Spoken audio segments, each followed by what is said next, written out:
Aksi brutal sekelompok orang tidak dikenal berbaju hitam dengan masker ini terjadi di salah satu hotel di kawasan Jakarta Selatan. Di tengah acara diskusi, tiba-tiba sejumlah orang masuk ke dalam ruangan dan merusak semua alat peraga serta mengusir peserta. Acara diskusi diaspora yang banyak dihadiri tokoh yang kerap bersuara keras terhadap pemerintah ini pun berantakan. Sementara di depan pintu masuk, ketegangan berubah menjadi kericuhan saat sejumlah orang terlibat aksi saling dorong dan saling pukul. Tahu-tahu dia menyerbu ke dalam, lagi ada acara itu jadi bela tanah air. Nah itu nyerbu, dia hancur-hancurin. Semua lagi diskusi, dia hancur-hancurin tuh. Artinya ada banner-banner, meja-meja balik-balikin. Ya kelihatannya masalah politik, ini ada orang yang nyuruh preman ini. Jadi tidak suka, ya ini kan kebanyakan oposisi. Yang hadir itu kebanyakan oposisi. Sementara menurut Kapolsek Mampang, keributan tersebut terjadi secara tiba-tiba saat sekelompok massa yang tidak dikenal masuk melalui pintu belakang. Saat itu pihaknya tengah melakukan pengamanan unjuk rasa oleh Aliansi Cinta Tanah Air di kawasan Kemang, Jakarta Selatan. Para terduga pelaku perusakan merupakan massa yang berbeda dengan massa aksi yang sedang melakukan unjuk rasa. Berarti itu orang yang berbeda ya? Orang yang berbeda dari kelompok yang melakukan unras di depan. Dan melakukan pengerusakan Ya, betul. Jadi setahu kami bahwa kegiatan apa yang ada di Grand Kemang itu tidak ada pemberitahuan ke kami, ke Polsek ataupun ke Polres. Kami bersama dengan Satreskrim Polres Metro Jakarta Selatan ya akan melakukan pengembangan dan penyelidikan terhadap pelaku daripada pengerusakan tersebut. Pasca peristiwa tersebut, diskusi tetap berjalan dengan pengawalan sejumlah polisi dan jawara. Diketahui sejumlah tokoh yang ada dalam diskusi tersebut, Din Samsudin, Abraham Samad, Siti Fadila, Refli Harun, dan beberapa tokoh lain. Dari Jakarta, Den Helmi, Anyus melaporkan.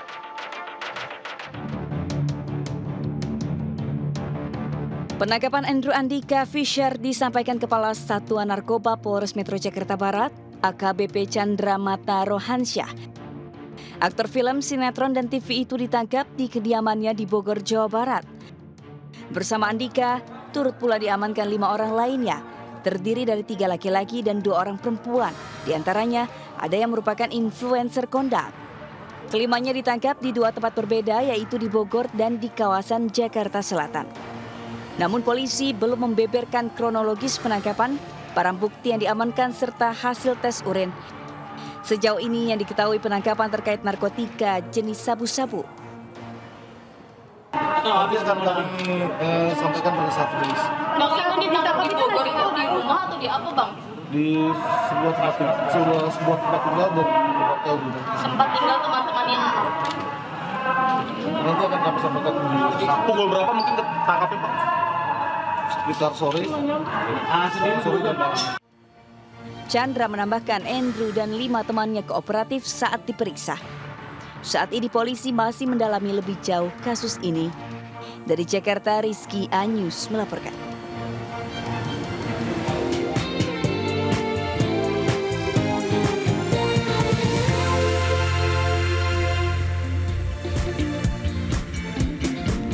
Seorang ayah tega menganiaya anak kandungnya yang berkebutuhan khusus. Informasi ini bersama informasi lainnya akan kami hadirkan dalam Buletin Anyus Pagi selengkapnya.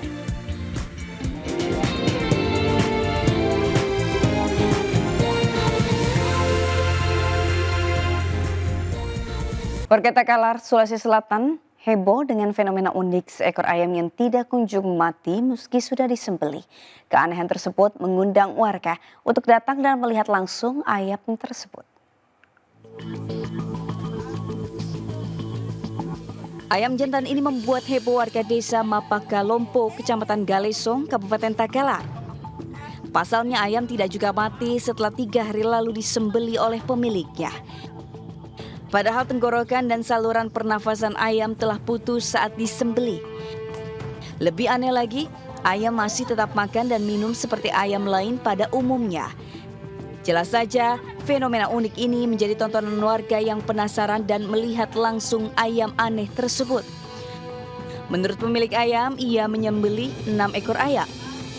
5 ayam langsung mati setelah disembelih, sementara 1 ayam jantan masih hidup sampai saat ini. Iya, minum. Minum juga? Iya, minum. Tapi tidak pernah sampai turun? Tidak sampai turun, tidak masuk karena terhalang di sini, sudah putus. Keluar lagi? Iya, keluar di sini. Ini waktu dipotong ada berapa ekor kita potong? Ada 6 ekor. 6 ekor? Iya. Cuma Cuma satu ini yang... saja yang begini. Beberapa hari sebelumnya juga heboh di media sosial. Unggahan seekor ayam yang sudah disembelih juga tetap hidup meski telah sepekan disembelih. Dari Kabupaten Takalar, Sulawesi Selatan, Bukma Anyus melaporkan.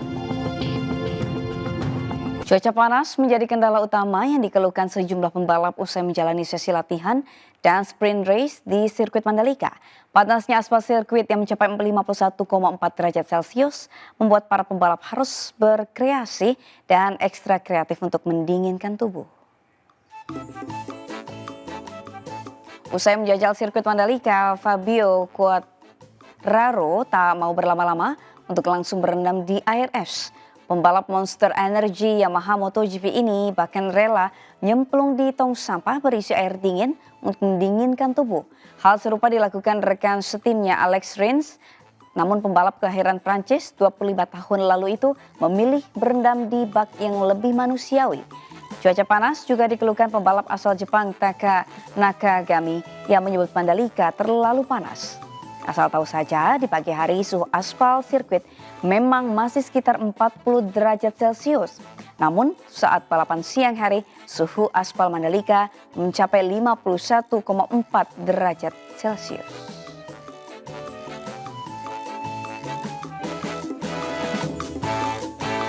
Pemirsa, bagi Anda yang suka sekali makan soto, kami ajak Anda mencicipi soto Kudus yang viral dengan harga Rp15.000 per porsinya plus ditambah nasi yang ada di kawasan Alam Sutera Tangerang. Seperti apa? Berikut liputan Elsha Casey.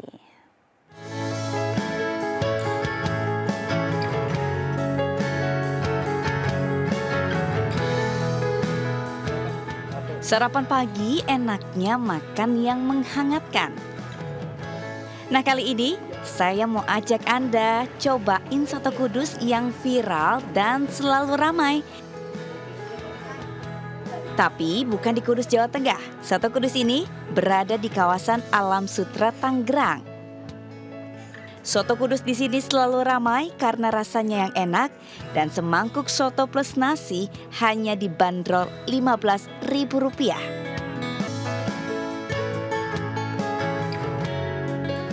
Tapi sebelum saya mencicipi, saya juga pengen kasih jeruk nipis supaya lebih mantep rasanya. Langsung kita hap. Rasa gurihnya tuh mantep banget pemirsa. Di sini rasa kaldunya dan juga rasa rempah-rempah khas dari soto itu bergabung langsung dengan rasa gurih, rasa asin, dan juga sedikit asam dari jeruk nipisnya. Selain itu pemirsa, di sini juga sayur-sayurannya juga enak sekali ya, fresh karena ada togenya di sini juga. Jadi rasanya ada crunchy, teksturnya beragam, dan yang pastinya enak banget. Nah, ini di sini yang ramai sekali, yang cepat banget habisnya itu adalah sate telur puyuh dan juga ada sate kulitnya pemirsa. Saya pengen nyobain sate telur puyuhnya dan juga saya pengen nyobain yang kata pemiliknya ini salah satu favoritnya yaitu tahu bacem.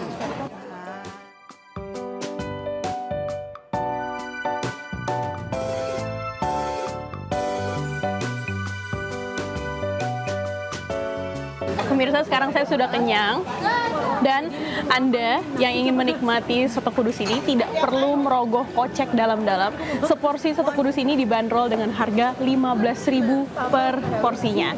Dan bagi Anda yang ingin datang ke sini, di sini juga menyediakan berbagai menu lainnya seperti garak asam dan juga nasi ayam khas Semarang. Dari Tangerang, Elsha Casey, Ahmad Putra, iNews melaporkan.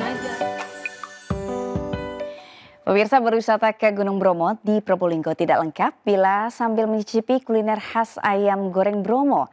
Selain dimanjakan sensasi ayam goreng yang menggoda selera, pengunjung dapat pula menikmati panorama lereng Bromo melalui jembatan kaca sambil bersuah foto.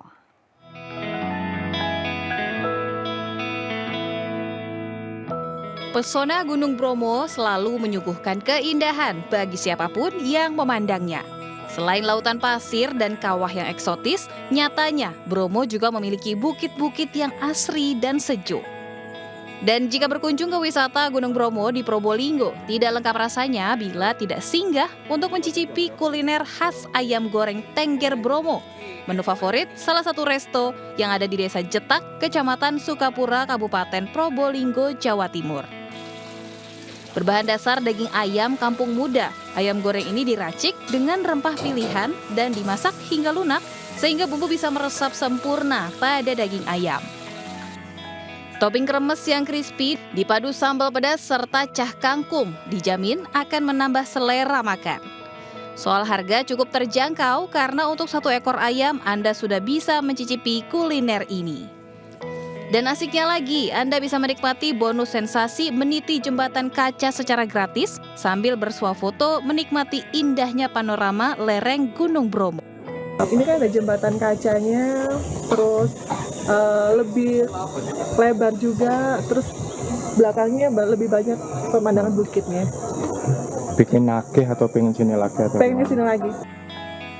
Di resto ini juga tersedia jasa jelajah wisata Gunung Bromo dengan menggunakan mobil jeep. Dari Probolinggo, Jawa Timur, Hana Purwadi, iNews melaporkan. Bagi Anda yang suka dengan wisata alam, bisa mengunjungi salah satu lokasi wisata unik di Kabupaten Benar Meriah, Provinsi Aceh. Selain merasakan sensasi sejuknya alam khas dataran tinggi, pengunjung juga bisa menginap sambil bermain di aliran sungai yang sangat jernih.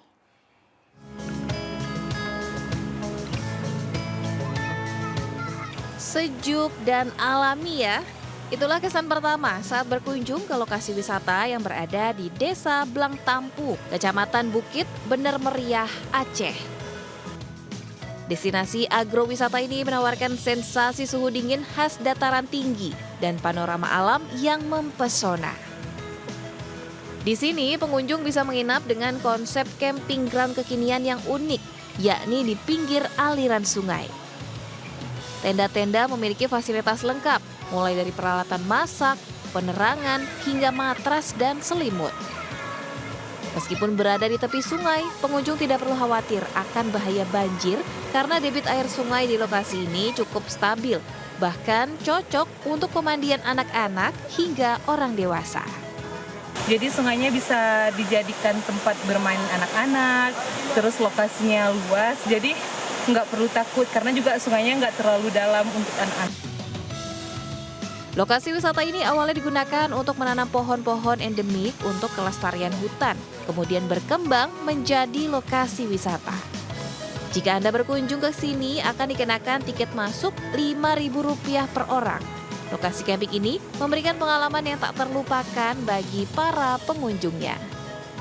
Dari Kabupaten Benar Meriah, Aceh, Yusradi, iNews melaporkan. Seorang siswa SMP di Deli Serdang meninggal dunia setelah mendapat hukuman 100 kali squat jam dari gurunya. Jangan kemana-mana, Buletin iNews Pagi kembali sesaat lagi.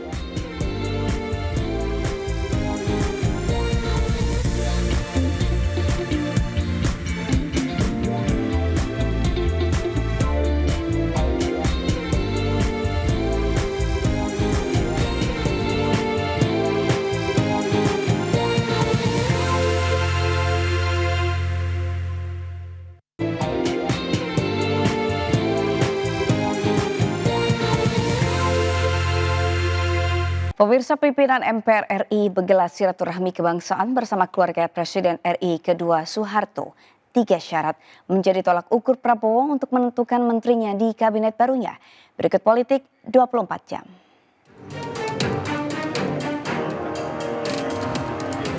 Ketua MPR RI Bambang Susatyo menyerahkan surat jawaban soal pencabutan nama Soeharto kepada keluarga Presiden Soeharto yang diwakili putrinya, Titi Soeharto dan Tutut Soeharto dalam acara silaturahmi kebangsaan di Kompleks Parlemen Senayan, Jakarta.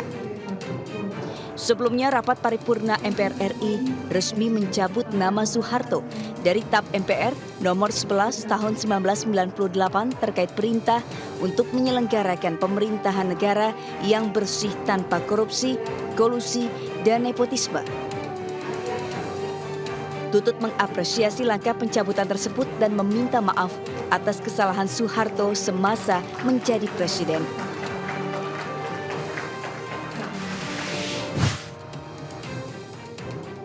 Presiden dan Wakil Presiden terpilih Prabowo Subianto dan Gibran Rakabuming Raka hingga kini masih meracik komposisi sejumlah nama yang akan menduduki kursi menteri. Juru bicara Prabowo Subianto Daniel Azhar Simanjuntak terang-terangan menyebut 3 syarat menjadi menteri di Kabinet Prabowo Gibran, di antaranya berintegritas, komitmen anti korupsi, dan loyalitas. Pemilihan menteri di Kabinet Prabowo Gibran juga akan memprioritaskan anggota koalisi Indonesia Maju. Presiden Joko Widodo menerima brevet kehormatan Hiu Kencana, lambang kehormatan Satuan Kapal Selam TNI Angkatan Laut. Brevet kehormatan disematkan langsung Panglima TNI Jenderal Agus Subianto di atas KRI Dr. Rajiman Udio Diningrat yang berlayar menuju Teluk Jakarta.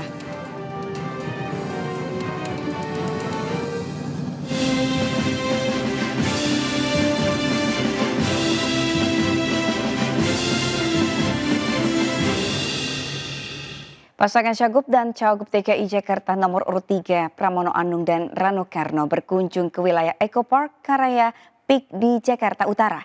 Pramono mengatakan akan membangun jalur MRT ke Jakarta International Stadium menuju Tanjung Priok. 252 halte, panjangnya 230 km. Pasangan Cagup dan Cawagup DKI Jakarta nomor urut 3 Pramono Anung Rano Karno berkampanye mengunjungi Eco Park Karaya Peak di Jakarta Utara pada Sabtu 28 September 2024. Pasangan nomor urut 3 ini berdiskusi soal program kerja untuk warga Jakarta. Setelah menyapa warga, Rano mengaku terkejut oleh atensi warga Pantai Indah Kapuk mengenai Pilgub Jakarta 2024. Terkait program kerja, Pramono mengatakan bakal membangun jalur MRT ke Jakarta International Stadium menuju Tanjung Priok.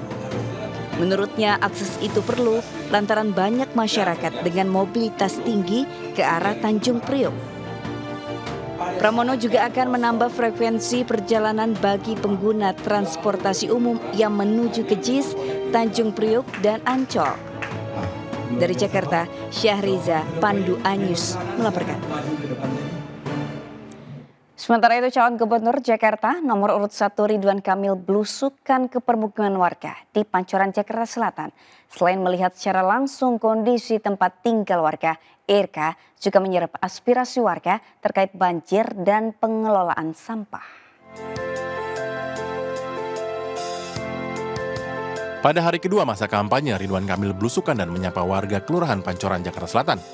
Calon gubernur Jakarta nomor urut 1 ini disambut antusias dan berbincang mengenai kesehatan hingga persoalan yang dihadapi sehari-hari warga. Pria yang kerap disapa RK ini juga menyempatkan diri meninjau posyandu serta melihat langsung aktivitas para petugas kesehatan bersama anak-anak. Saya senang sekali, gembira banget. Senang Pak Ridwan Kamil mau datang ke sini mengunjungi daerah Tegal Parah. Biar dia tahu keadaan Pancoran gitu. Kehadiran Ridwan Kamil juga untuk mensosialisasikan program-program unggulan yang akan dibawanya jika terpilih pada Pilkada Jakarta seperti kredit mesra dan pelajar sahabat lansia. Jakarta humanis itulah yang ingin saya hadirkan lagi. Jadi hidup tidak hanya sekedar urusan ekonomi, mencari nafkah gitu ya, tapi ada kemanusiaan yang kita hadirkan di kampung-kampung ini. Salah satu komitmen pasangan Ridwan Kamil Suswono jika terpilih sebagai gubernur dan wakil gubernur Jakarta periode 2024-2029 yakni menghadirkan kemudahan layanan kesehatan bagi warga yakni dokter keliling. Dari Jakarta, Giselle Nurrahma Laksana Ayanius melaporkan.